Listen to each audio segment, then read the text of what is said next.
Red Bull have been involved in yet another scandal with the FIA as they've been accused of breaching the technical regulations by having a device that controls the height of the car thanks to modifying the front bib.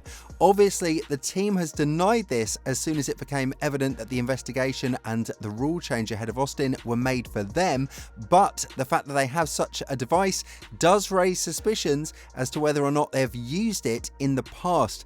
With this in mind, can Red Bull face another round of repercussions after breaching the budget cap? And if so, will this one be more rigorous?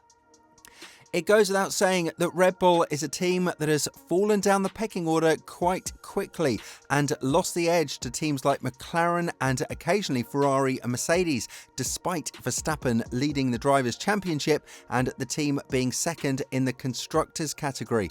The downfall that happened in the inner circles of Red Bull has definitely caused them to think outside of the box in order to bring performance to the car, as the RB20 has turned out to be quite a diva according to Helmut Marko, because it has such a tight operating window and doesn't really correspond to anything they apply to it.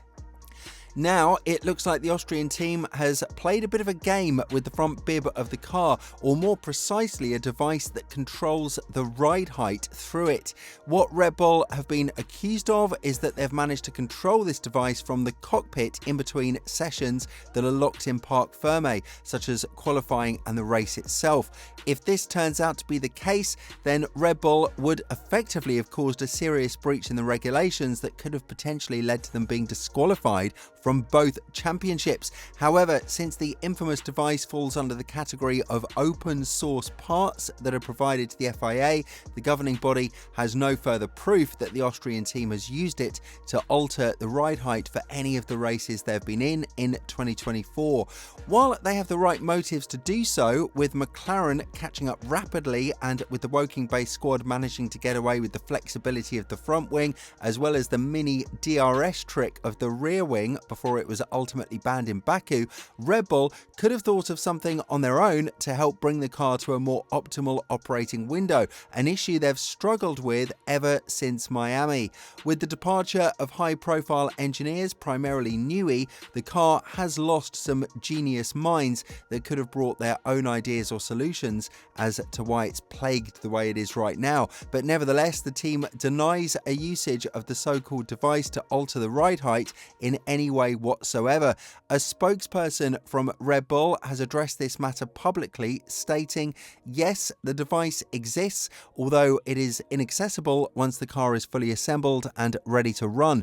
In the numerous correspondences we have with the FIA, this part came up and we have agreed a plan going forward." As I mentioned earlier in this video, we are talking about an open source part that the FIA and every other team could have had access to. The reason they didn't is because it was not accessible once the car was assembled.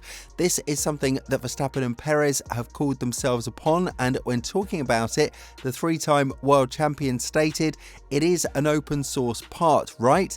Everyone can see it. For us, it was just an easy tool when the parts were off. It was to adjust. But once the whole car is built together, you cannot toughen it. So for us, it doesn't change anything. When I read the story, I was thinking about other teams doing it, and then I found out it was related to our team, and we never even mentioned it in the briefing."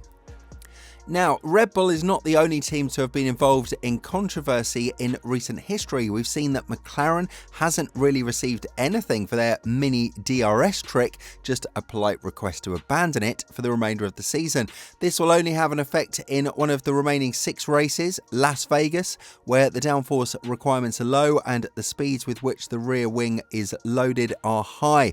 And back then, Perez and Leclerc called the MCL 38 an illegal car throughout the press conference in Singapore, a race after Baku. But now the Mexican driver is defending the legality of his own car, stating that there is nothing wrong with what they've been doing because this has been present for quite some time on the car and it hasn't really given them any advantage because it hasn't been used. Furthermore, Perez said, there has been nothing that we were doing. We never actually talked about it. It was impossible. If anything, for example, I remember here that last year it was a sprint event, so we ended up with the ride height close to the moon. It was completely out of it because we were concerned about something that happened to Mercedes and Ferrari with the plank wear that might have happened to us. I knew the device existed, but it was not available to us to be used.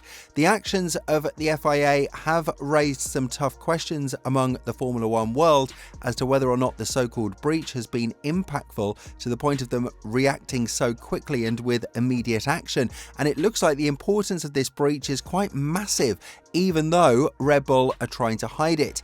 If they were able to alter the ride height through the cockpit, then it would mean that the car could have been adjusted differently for the qualifying session and then differently for the race pace, which is enough of a fact to tell you that they could have been able to exploit as much as they could from this trick. Lewis Hamilton has also decided to comment on this situation, and while the 7-time world champion hailed Red Bull to be the most innovative team on the grid when it comes to circumventing the rulebook and finding something that both fits and doesn't fit within it, the Brit also shared his hope that this process might end here with the latest clampdown from the FIA. Furthermore, Hamilton said, "I've only just heard about it before I got here, but I think the name of our sport is all about innovation. Red Bull have been the leaders and they have innovated. Ultimately, all the teams look at the rules and try to find out how to massage those rules and get the most out of it. At the end of the day, Red Bull did a better job.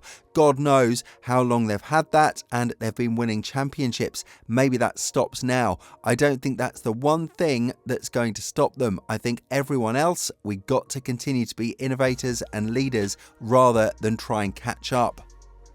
Again, what makes this entire situation very suspicious is that the team has a device that they are allegedly not using, and a device that is not able to be used once the car is assembled.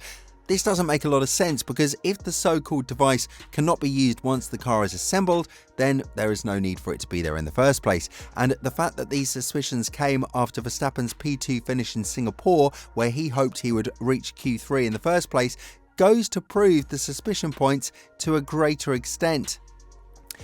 Whether or not this will have a great impact on Red Bull's performance in the remainder of 2024, I guess time will tell. But as of now, it's certain that they have tried something that could have caused a lot bigger consequences on the sport than we could imagine.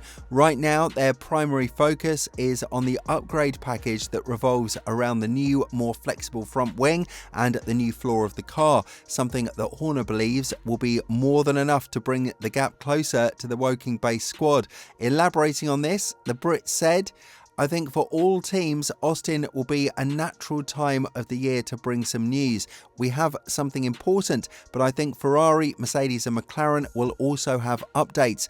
Our goal is to build on the basis of what we began to understand clearly after Monza and bring a car that is well balanced between the two axles to give confidence to the driver, but it will not be easy. If we look at Lando's performance in the first stint in Singapore, we need about 23 seconds. We started to figure things out and find some solutions, but we have a lot to do. Obviously, it will depend on how the car responds from a mechanical and aerodynamic point of view, but also on the tyres, which are particularly sensitive this year."